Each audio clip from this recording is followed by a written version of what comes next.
নমস্কাৰ প্ৰিয় বন্ধু বান্ধৱীসকল, আপোনালোক সকলোকে স্বাগতম জনাইছোঁ আমাৰ চেনেল এই কহিপাঠলৈ। আজি আমি অসম পুলিচৰ যি কনিষ্টেবল পদবীৰ বাবে অনুষ্ঠিত হ'ব লগা ৰিটেন টেষ্ট তাত সহায়ক হোৱাকৈ কিছুমান MCQ চিৰিজ আপোনালোকৰ বাবে প্ৰেজেণ্ট কৰিব বিচাৰিছোঁ। ইতিমধ্যে অসম পুলিচৰ আণ্ডাৰত SI পদৰ বাবে পৰীক্ষাৰ সফলতাৰ সম্পূৰ্ণ হৈ গৈছে। নিযুক্তি প্ৰক্ৰিয়াও বৰ্তমান চলি আছে। গতিকে ইয়াৰ পিছতো যি কনিষ্টেবল পদৰ বাবে অনুষ্ঠিত হ'ব তাত বহুতখিনি কেণ্ডিডেটে এপ্লাই কৰিছে, সংখ্যা যথেষ্ট বেছি, আৰু তেনে বহু সংখ্যক কেণ্ডিডেটৰ অনুৰোধ ৰক্ষা কৰি আমি অসম আৰক্ষীৰ কনিষ্টেবল পদবীৰ উপযুক্ত হোৱাকৈ MCQ এটা চিৰিজ জেনেৰেল ষ্টাডিজ পৰ্চনটোৰ প্ৰস্তুত কৰিবলৈ আগবাঢ়িছোঁ।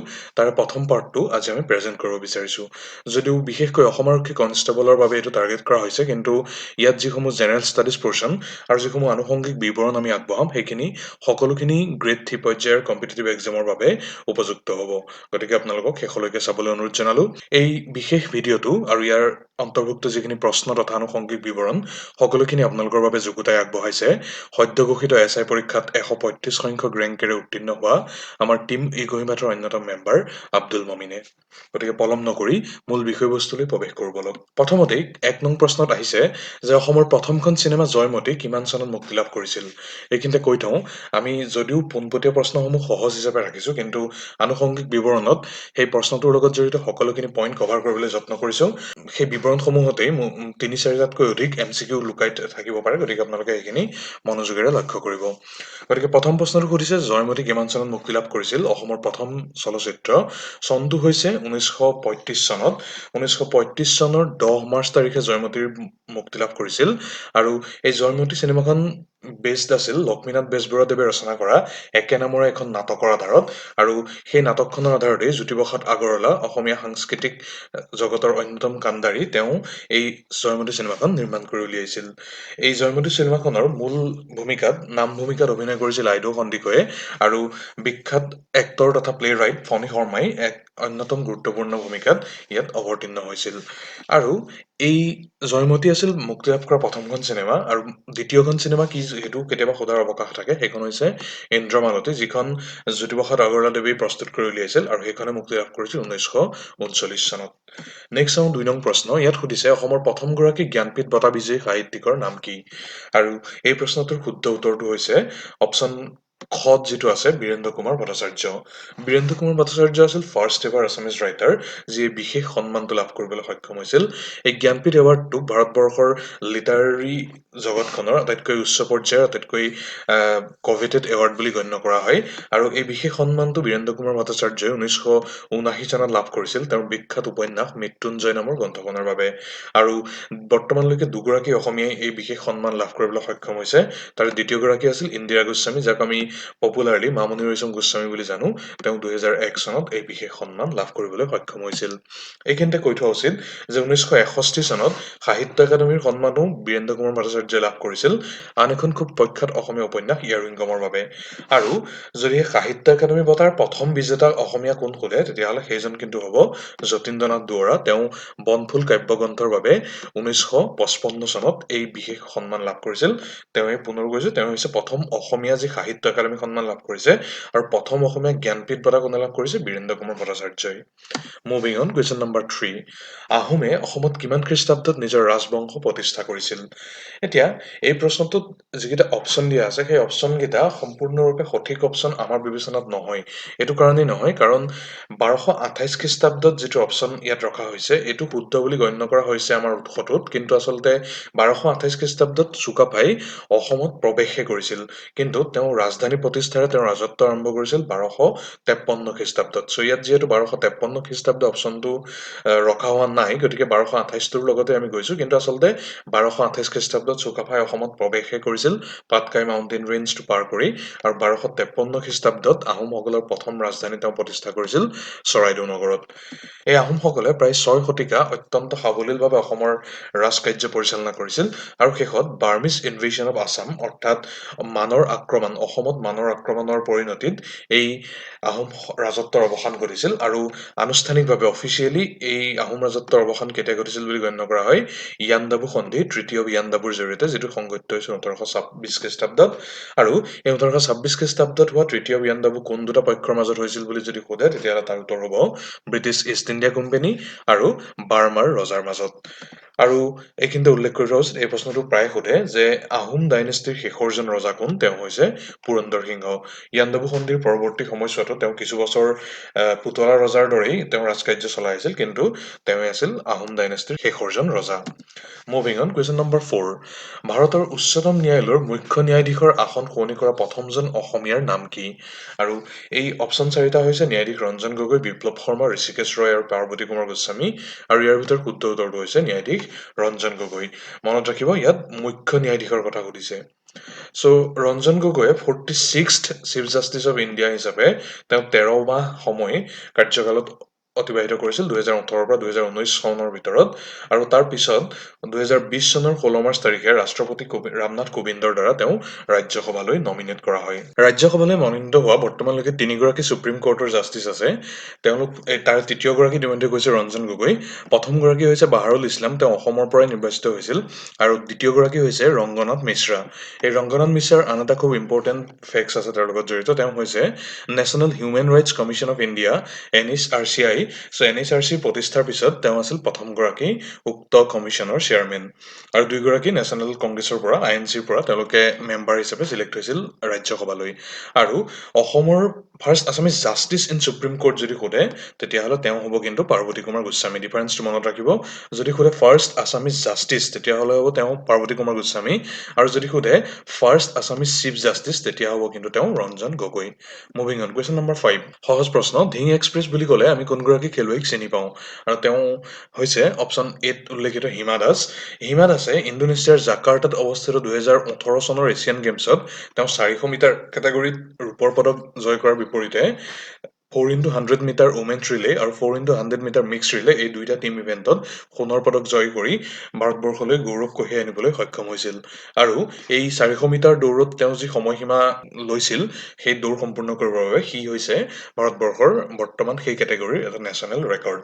আৰু হিমা দাস আছিল প্ৰথমগৰাকী ইণ্ডিয়ান এথলিট যি ট্ৰেক ইভেণ্টত এটা সোণৰ পদক লাভ কৰিবলৈ সক্ষম হৈছিল, আৰু তেওঁ সেই কৃতিত্ব অৰ্জন কৰিছিল IAF ৱৰ্ল্ড আণ্ডাৰ-20 চেম্পিয়নশ্বিপ, যিটো অনুষ্ঠিত হৈছিল ফিনলেণ্ডৰ টেম্পেৰ চহৰত। আৰু তেওঁ হৈছে অসমৰ দ্বিতীয়গৰাকী এথলিট ভোগেশ্বৰ বৰুৱাৰ পিছত যি ইণ্টাৰনেশ্যনেল এটা ইভেণ্টত সোণৰ পদক লাভ কৰিবলৈ সক্ষম হৈছে। ভোগেশ্বৰ বৰুৱাই ইয়াৰ পূৰ্বে 1966 চনত এছিয়ান গেমছৰ 800 মিটাৰ দৌৰৰ কেটেগৰীত তেওঁ সোণৰ পদক জয় কৰিবলৈ সক্ষম হৈছিল। গতিকে হিমা দাস হৈছে অসমৰ দ্বিতীয়গৰাকী এথলিট যি ইণ্টাৰনেশ্যনেল ইভেণ্টত সোণৰ পদক লাভ কৰিবলৈ সক্ষম হৈছে। আৰু এই ভোগেশ্বৰ বৰুৱাৰ যিটো জন্মদিন 3 ছেপ্টেম্বৰ, চ' সেই 3 ছেপ্টেম্বৰ দিনটো অসমত অভিৰুচি ক্ৰীড়া দিৱস হিচাপে তেওঁৰ স্মৃতিত তেওঁৰ সন্মানৰ হেতু চেলিব্ৰেট কৰা হয়। অভিৰুচি স্পৰ্টছ ডে কেতিয়া? মনত ৰাখিব, 3 ছেপ্টেম্বৰ সুধিব পাৰে। নেক্সট, ভাৰত ৰত্ন বঁটা বিজয়ী অসমৰ দ্বিতীয়গৰাকী ব্যক্তিৰ নাম কি? চ' দ্বিতীয়গৰাকী সুধিছে, প্ৰথমগৰাকী কোন? গোপীনাথ বৰদলৈ, দ্বিতীয়গৰাকী হৈছে ভূপেন হাজৰিকা। এইখিনিতে ভূপেন হাজৰিকাৰ বিশেষ কিছুমান কৃতিত্বৰ বিষয়ে আমি চমুকৈ পৰ্যালোচনা কৰি লওঁ। তেওঁ 1975 চনত national film award for music direction এই বিশেষ সন্মান লাভ কৰিবলৈ সক্ষম হৈছিল ৰাষ্ট্ৰীয় চলচ্চিত্ৰ বঁটা শ্ৰেষ্ঠ সংগীত পৰিচালনাৰ হেতু। আৰু 1975 চনত তেওঁ সেই বঁটা কি চলচ্চিত্ৰৰ বাবে লাভ কৰিছিল? চামেলি মেম চাহাব উক্ত বোলছবিখনৰ সংগীত পৰিচালনাৰ বাবে তেওঁ সেই বিশেষ সন্মান লাভ কৰিছিল। ইয়াৰ উপৰিও ভাৰতীয় চিনেমাৰ যিটো হায়েষ্ট এৱাৰ্ড দাদা চাহেব ফাল্কে সন্মান, সেয়াও তেওঁ লাভ কৰিছিল 1992 চনত, আৰু লগতে সংগীত নাটক একাডেমীয়ে আগবঢ়োৱা যিটো হায়েষ্ট এৱাৰ্ড সংগীত নাটক একাডেমী ফেলোশ্বিপ, সেইটো তেওঁ 2008 চনত জয় কৰিবলৈ সক্ষম হৈছিল। ইয়াৰ উপৰি ইণ্ডিয়াৰ ছেকেণ্ড হায়েষ্ট চিভিলিয়ান এৱাৰ্ড যিটো হয় পদ্মবিভূষণ, তেওঁ পদ্মবিভূষণ 2012 চনত, আৰু ভাৰত ৰত্ন যিটো হৈছে ভাৰতবৰ্ষৰ হায়েষ্ট অসামৰিক সন্মান, সেইটো তেওঁ 2019 চনত লাভ কৰিছিল। আৰু ইণ্টাৰেষ্টিং পইণ্টটো হৈছে সেই দুইটা সন্মানেই তেওঁক মৰণোত্তৰ বাবে প্ৰদান কৰা হৈছিল। মনত ৰাখিব, পদ্মবিভূষণ 2012 চনত আৰু ভাৰত ৰত্ন 2019 চনত, আৰু দুইটা সন্মানেই মৰণোত্তৰ বাবে। আৰু এইখিনিতে গোপীনাথ বৰদলৈ ভাৰত ৰত্ন প্ৰাপ্তিৰ বিষয়ে উল্লেখ কৰি থোৱা উচিত হ'ব। অটল বিহাৰী বাজপেয়ীয়ে গোপীনাথ বৰদলৈক এই বিশেষ সন্মান প্ৰদান কৰিছিল 1999 চনত। তেওঁৰ মৃত্যুৰ পিছত মৰণোত্তৰভাৱে ভাৰত ৰত্নৰে তেওঁক সন্মানিত কৰা হৈছিল। আনহাতে গোপীনাথ বৰদলৈৰ লগত এছ'চিয়েট কৰা খুব বিখ্যাত এটা টাইটেল হৈছে লোকপ্ৰিয়। সেই লোকপ্ৰিয় সন্মানটো তেওঁক কোনে প্ৰদান কৰিছিল? তদানীন্তন গভৰ্ণৰ অৱ আছাম, সেই সময়ৰ অসমৰ ৰাজ্যপাল জয়ৰাম দাস দৌলত ৰাম, তেওঁ এই লোকপ্ৰিয় সন্মানটো গোপীনাথ বৰদলৈক প্ৰদান কৰিছিল for his unselfish dedication towards Assam and its people. Moving on, question number 7। Oscar চলচ্চিত্ৰ মহোৎসৱৰ বিদেশী ভাষাৰ শ্ৰেষ্ঠ ছবিৰ শিতানত ভাৰতৰ পৰা বাছনি কৰা প্ৰথমখন অসমীয়া ছবি কি? আৰু ইয়াৰ শুদ্ধ উত্তৰটো হৈছে ঘত, যিটো আছে ভিলেজ ৰকষ্টাৰ্ছ। চ' ভিলেজ ৰকষ্টাৰ্ছখন এখন 2017 চনত প্ৰকাশিত হোৱা এখন আছামিজ লেংগুৱেজ ফিল্ম, যিখন ডিৰেক্ট কৰিছিল আৰু ডিৰেকশ্যনৰ লগতে ৰিটাৰ্ণ, এডিটেড আৰু কো-প্ৰডিউচ কৰিছিল ৰীমা দাসে। প্ৰখ্যাত চলচ্চিত্ৰ পৰিচালক অসমৰ ৰীমা দাস, তেওঁৰ পৰিচালনাত এই বিশেষ চলচ্চিত্ৰখনে স্বৰ্ণকমল বঁটা লাভ কৰিছিল ৬৫ সংখ্যক ৰাষ্ট্ৰীয় চলচ্চিত্ৰ বঁটাত। চ' বেষ্ট ফিচাৰ ফিল্ম, সেই বিশেষ সন্মানটো স্বৰ্ণকমল এৱাৰ্ড প্ৰদান কৰা হয় শ্ৰেষ্ঠ যিখন চলচ্চিত্ৰ। চ' সেই সন্মান তেওঁ লাভ কৰিছিল ৬৫ সংখ্যক নেশ্যনেল ফিল্ম এৱাৰ্ডছত, আৰু পৰৱৰ্তী পৰ্যায়ত সেই ভেলিজ ৰকষ্টাৰখনকে ভাৰতবৰ্ষই 91st একাডেমী এৱাৰ্ডছলৈ অফিচিয়েল এণ্ট্ৰি হিচাপে চিলেক্ট কৰিছিল। কিন্তু আনফৰ্চুনেটলি টপ 9 ফিল্মলৈ সেইখন নমিনেট হোৱা নাছিল। এইখিনিতে আৰু এটা কথা উল্লেখ কৰি থওঁ যে ভিলেজ ৰকষ্টাৰ্ছে সেই স্বৰ্ণকমল সন্মান শ্ৰেষ্ঠ চলচ্চিত্ৰৰ লাভ কৰাৰ উপৰিও ৬৫ সংখ্যক নেশ্যনেল ফিল্ম এৱাৰ্ডছতেই best child artist, best location sound recordist আৰু বেষ্ট এডিটিং, এই তিনিওটা শাখাত শ্ৰেষ্ঠত্ব সন্মান লাভ কৰিবলৈ সক্ষম হৈছিল।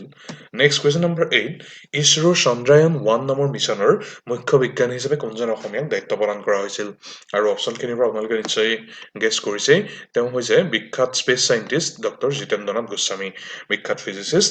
আৰু চন্দ্ৰায়ন-1 সেই বিশেষ প্ৰজেক্টটো আছিল চন্দ্ৰায়ন যিটো প্ৰকল্প আছিল, সেই প্ৰকল্পৰ প্ৰথম ফচল।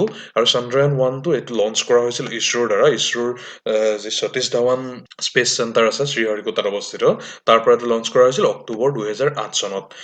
আৰু আগষ্ট 2009 চনলৈকে এইটো অপাৰেট হৈ আছিল, এক্টিভ ৰূপত সি কাৰ্যক্ৰম হৈ আছিল, আৰু তাৰপিছত সেইটোৱে কমিউনিকেশ্যন হেৰুৱাই। চ' চন্দ্ৰায়ন-1 এইটো আছিল চন্দ্ৰায়ন মিছনৰ প্ৰথম প্ৰজেক্ট, আৰু এই চন্দ্ৰায়ন-1টোৰ প্ৰথম পৰিকল্পনা অটল বিহাৰী বাজপেয়ীৰ সময়তে কৰা হৈছিল, তেওঁৰ প্ৰধানমন্ত্ৰিত্বৰ সময়তেই। আৰু পৰৱৰ্তী সময়ত মনমোহন সিঙৰ প্ৰধানমন্ত্ৰিত্বৰ সময়ছোৱাত এই প্ৰজেক্টটোক আনুষ্ঠানিক ৰূপ দিয়া হৈছিল। এই চন্দ্ৰায়ন-1 মিছনটোৰ লগত খুব ওতঃপ্ৰোতভাৱে জড়িত আছিল ডক্টৰ জিতেন্দ্ৰনাথ গোস্বামী, আৰু সেই সময়ত তেওঁ আহমেদাবাদত অৱস্থিত ফিজিকেল ৰিচাৰ্চ লেবৰেটৰী, সেই বিশেষ যিটো ৰিচাৰ্চ ইনষ্টিটিউট, তাৰ ডিৰেক্টৰ পদবীত তেওঁ কাৰ্যনিৰ্বাহ কৰি আছিল। আৰু তেওঁ কেৱল চন্দ্ৰায়ন-1ই নহয়, চন্দ্ৰায়ন-2 আৰু মংগলয়ান এই গোটেইকেইটা প্ৰজেক্টৰ লগতে তেওঁ জড়িত আছিল। ইয়াৰে চন্দ্ৰায়ন-2 সেইটো লঞ্চ কৰা হৈছিল 2019 চনৰ 22 জুলাইৰ তাৰিখে। সেইটো সতীশ ধাৱান স্পেচ চেণ্টাৰ শ্ৰীহৰিকোটাৰ পৰাই লঞ্চ কৰা হৈছিল। আৰু মংগলয়ানটো আছিল এটা মাৰ্চক ৰোটেট কৰি থকা স্পেচ প্ৰব, যিটো লঞ্চ কৰা হৈছিল 2013 চনৰ 5 নৱেম্বৰ তাৰিখে। আৰু এইটো আছিল ইণ্ডিয়াৰ ফাৰ্ষ্ট ইণ্টাৰপ্লেনেটৰী মিছন, অৰ্থাৎ পৃথিৱী আৰু সৌৰজগতৰ আন এটা গ্ৰহৰ মাজত সংযোগ স্থাপনৰ লক্ষ্যৰে কৰা এইটো আছিল ভাৰতবৰ্ষৰ প্ৰথম মিছন। আৰু এই মংগলয়ান মিছনটোৰ জৰিয়তেই ৰাছিয়াৰ মহাকাশ সংস্থা, আমেৰিকা যুক্তৰাষ্ট্ৰৰ মহাকাশ সংস্থা আৰু ইউৰোপীয়ান ইউনিয়নৰ মহাকাশ সংস্থাৰ পিছত ভাৰতবৰ্ষই চতুৰ্থ মহাকাশ সংস্থা হিচাপে সন্মান লাভ কৰিছিল এই মাৰ্চ মিছন এটা প্ৰজেক্ট কৰাৰ হিচাপে। আৰু লগতে তেওঁলোকে ডিবিউট মিছনতেই সফলতাৰে এই প্ৰকল্প সম্পূৰ্ণ কৰা প্ৰথম কাণ্ট্ৰি হিচাপে ৰিকগনিশ্যন লাভ কৰিছিল। আনহাতে চন্দ্ৰায়ন-2, এই চন্দ্ৰায়ন-2ৰ জৰিয়তে মুনৰ যিটো ডাৰ্ক ছাইড, যিটো আনএক্সপ্ল'ৰ্ড ছাইড, সেইটো এক্সপ্ল'ৰ কৰাৰ প্ৰকল্প লোৱা হৈছিল। কিন্তু আনফৰ্চুনেটলি ক্ৰেছ লেণ্ডিঙৰ কাৰণে এইটো সম্পূৰ্ণ নহ'ল, সম্পূৰ্ণ সফল সেই চন্দ্ৰায়ন-2টো নহ'ল যিধৰণে ডিজায়াৰ কৰা হৈছিল। কিন্তু নেভাৰডালেছ এই চন্দ্ৰায়ন-2, চন্দ্ৰায়ন-1 আৰু মংগলয়ান এই গোটেইকেইটাই ভাৰতবৰ্ষক মহাকাশ গৱেষণাৰ যিখন ক্ষেত্ৰ, সেই ক্ষেত্ৰখনত খুব এটা সন্মানীয় পজিশ্যনলৈ লৈ গৈছিল। আৰু এই ডক্টৰ জিতেন্দ্ৰনাথ গোস্বামী তেওঁ 1994 চনতেই শান্তিস্বৰূপ ভাটনগৰ সন্মানেৰেও সন্মানিত আছিল। এই শান্তিস্বৰূপ ভাটনগৰ সন্মানটো এইটো ছায়েন্স এণ্ড টেকনলজিৰ ক্ষেত্ৰত ইনক্ৰেডিবল কণ্ট্ৰিবিউশ্যনৰ বাবে দিয়া হয়। আৰু এইটো কোনে চিলেক্ট কৰে এই সন্মান প্ৰদানৰ বাবে? CSIR নামৰ সংস্থাটোৱে এই সন্মান প্ৰদান কৰে। আনহাতে 2015 চনত তেওঁক জিতেন্দ্ৰনাথ গোস্বামীক অসম ৰত্ন সন্মানো প্ৰদান কৰা হৈছিল। এই অসম ৰত্নটো আছাম গভমেণ্টে প্ৰদান কৰা হায়েষ্ট চিভিলিয়ান এৱাৰ্ড বুলি গণ্য কৰা হয়। আৰু অসম ৰত্ন সন্মানটো এতিয়ালৈকে 3বাৰ দিয়া হৈছে, তাৰে তৃতীয়গৰাকী ৰিচিপিয়েণ্ট হৈছে জিতেন্দ্ৰনাথ গোস্বামী। তাৰ পূৰ্বতে ডক্টৰ ভূপেন হাজৰিকাই 2009 চনত আৰু মামণি ৰয়ছম গোস্বামী বাইদেৱে 2010 চনত এই অসম ৰত্ন সন্মানেৰে তেওঁলোকক সন্মানিত কৰা হৈছিল। Moving on, question number 9, Assam সাহিত্য সভাৰ প্ৰথম অধিৱেশন ক'ত আৰু কিমান চনত অনুষ্ঠিত হৈছিল? চ' ইয়াত উল্লেখিত অপশ্যনসমূহৰ ভিতৰত ঘত যিটো আছে শিৱসাগৰ 1917 চন, এইটোৱে হৈছে শুদ্ধ উত্তৰ। চ' অসম সাহিত্য সভা 1917 চনৰ ডিচেম্বৰতেই তাক প্ৰতিষ্ঠাও কৰা হৈছিল। আৰু মূলতঃ অসমৰ কালচাৰেল আৰু লিটাৰেচাৰ ফিল্ডখনৰ আপলিপমেণ্টৰ বাবে এই সাহিত্য সভা প্ৰতিষ্ঠা কৰা হৈছিল। ইয়াৰ প্ৰথমগৰাকী সভাপতি আছিল প্ৰাতস্মৰণীয় অসমীয়া সাহিত্যিক পদ্মনাথ গোহাঁই বৰুৱা, আৰু তাৰ প্ৰথম ছেক্ৰেটাৰীৰ পদবীত আছিল, প্ৰথম সম্পাদকৰ দায়িত্ব পালন কৰিছিল শৰৎচন্দ্ৰ গোস্বামীদেৱে। আৰু তেওঁলোকে ইয়াৰ যিটো ইনগুৰেল কনফাৰেন্স আছিল, তাৰ প্ৰথম যি মুকলি অধিৱেশন শিৱসাগৰত অনুষ্ঠিত হৈছিল 1917 চনতে, তাত তাত তেওঁলোকে সেই বিশেষ সন্মানেৰে তেওঁলোকক অধিৱেশিত কৰা হৈছিল। আৰু বৰ্তমান সময়ত অসম সাহিত্য সভাৰ প্ৰেচিডেণ্ট আৰু ছেক্ৰেটাৰী ৰূপে ক্ৰমে কাৰ্যনিৰ্বাহ কৰি আছে কুলধৰ শইকীয়া ছাৰ আৰু যাদৱ শৰ্মাই। আৰু আজিৰ এই ভিডিঅ'টোৰ অন্তিমটো প্ৰশ্ন তথা প্ৰথম পাৰ্টৰ লাষ্ট কুৱেশ্যন নম্বৰ 10, অসমৰ প্ৰথমখন আলোচনী কি আৰু কিমান চনত ইয়াৰ পোনপ্ৰথমবাৰৰ বাবে প্ৰকাশ হৈছিল? ইয়াৰ শুদ্ধ উত্তৰটো হৈছে অৰুণোদয়। 1846 চনত অৰুণোদয়ৰ প্ৰথম প্ৰকাশ হৈছিল। আৰু শিৱসাগৰৰ পৰা ইয়াৰ প্ৰথম প্ৰকাশ হৈছিল। ইয়াৰ প্ৰথম সম্পাদক আছিল নাথান ব্ৰাউন। আনহাতে যদি দৈনিক বাতৰি কাকত কি বুলি যদি সোধে অসমৰ প্ৰথম পাব্লিছ হোৱা, সেইখন হৈছে দৈনিক বাতৰি। এই দৈনিক বাতৰি কাকতখন 1935 চনত প্ৰথম প্ৰকাশ হৈছিল, যাৰ প্ৰকাশকৰ দায়িত্বত আছিল শিৱপ্ৰসাদ বৰুৱা, আৰু তেওঁ যোৰহাটৰ পৰা এইখনৰ প্ৰকাশ প্ৰথম কৰিছিল। আৰু যদি আমাক প্ৰথম ইংলিছ বাতৰি কাকত কি যদি সোধে অসমৰ পৰা প্ৰকাশিত দৈনিক ইংৰাজী বাতৰি কাকত, সেইখন হৈছে আছাম ট্ৰিবিউন, বৰ্তমান যথেষ্ট বহুল সমাদৃত এখন বাতৰি কাকত। সেইখন প্ৰথম লক্ষ্মীনাথ ফুকন, এইটো লক্ষীনাথ হৈ আছে, আচলতে লক্ষ্মীনাথ ফুকনৰ সম্পাদনাত সেইখন প্ৰথম প্ৰকাশ হৈছিল। প্ৰথমতে সেইখন দৈনিক সংস্কৰণ হিচাপে প্ৰকাশ হোৱা নাছিল, পৰৱৰ্তী সময়ত তাক এখন দৈনিক ইংৰাজী বাতৰি কাকত হিচাপে তাৰ আপগ্ৰেড কৰা হৈছিল। গতিকে ইমানতে আজি আমি ফাৰ্ষ্ট পাৰ্টটো সামৰণি মাৰিছোঁ। আপোনালোকে যদি প্ৰথম পাৰ্টৰ পৰা উপকৃত হৈছে, তেতিয়াহ'লে এনেধৰণৰ ভৱিষ্যতৰ পাৰ্টসমূহ চাই থাকিবৰ বাবে অনুগ্ৰহ কৰি ছাবস্ক্ৰাইব কৰিব চেনেল ইকুহিপাঠ, আৰু লগতে শ্বেয়াৰ কৰিব বন্ধুসকলৰ লগত। আমি অসম কনিষ্টেবলৰ বাবে এনেকুৱা সহজ কিন্তু অত্যন্ত প্ৰয়োজনীয় যিসমূহ প্ৰশ্নাৱলী, সেইখিনি আমি পৰৱৰ্তী সময়তো অতি সোনকালে আৰু খুব কম ডিউৰেশ্যনৰ ভিতৰতে চিৰিজ হিচাপত প্ৰকাশ কৰিম। গতিকে চাই থাকিব ইকুহিপাঠ। ধন্যবাদ।